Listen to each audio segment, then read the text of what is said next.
सोचो अगर आप एक ऐसी मेडिसिन इन्वेंट करते हो जो किसी सीरियस डिजीज का ट्रीटमेंट कर सकती है, या आपने एक ऐसी बाइक इंजन टेक्नोलॉजी डेवलप की जो फ्यूल एफिशिएंसी इंप्रूव कर देती है, या फिर एक ऐसा पेन बनाया जिसमें स्कैनर अटैच्ड है जिससे राइटिंग के साथ साथ डॉक्यूमेंट स्कैन भी हो सकता है।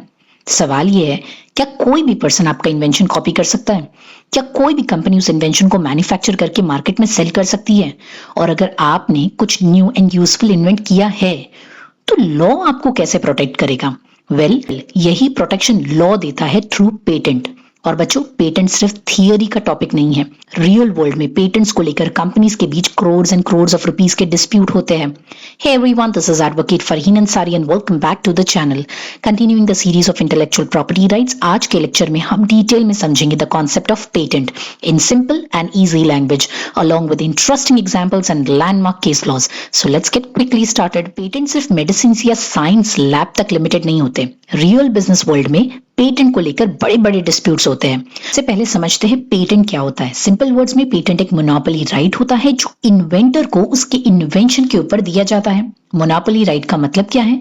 मतलब एक स्पेसिफिक पीरियड के लिए सिर्फ इन्वेंटर को राइट होता है कि वो अपने इन्वेंशन को मैन्युफैक्चर करे, यूज करे, सेल करे, ऑफर फॉर सेल करे या इंपोर्ट करे, और कोई भी थर्ड पार्टी बिना इन्वेंटर के परमिशन के उस इन्वेंशन का यूज नहीं कर सकती।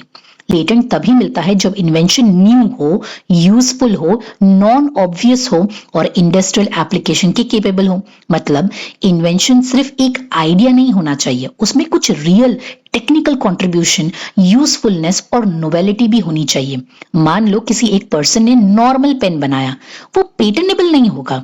लेकिन अगर किसी ने एक पेन विद स्कैनर इन्वेंट किया जो लिखते वक्त डॉक्यूमेंट स्कैन भी कर सकता है, तो अगर वो इन्वेंशन न्यू, यूजफुल और नॉन ऑब्वियस है तो उसके लिए पेटेंट अप्लाई किया जा सकता है। सिंपल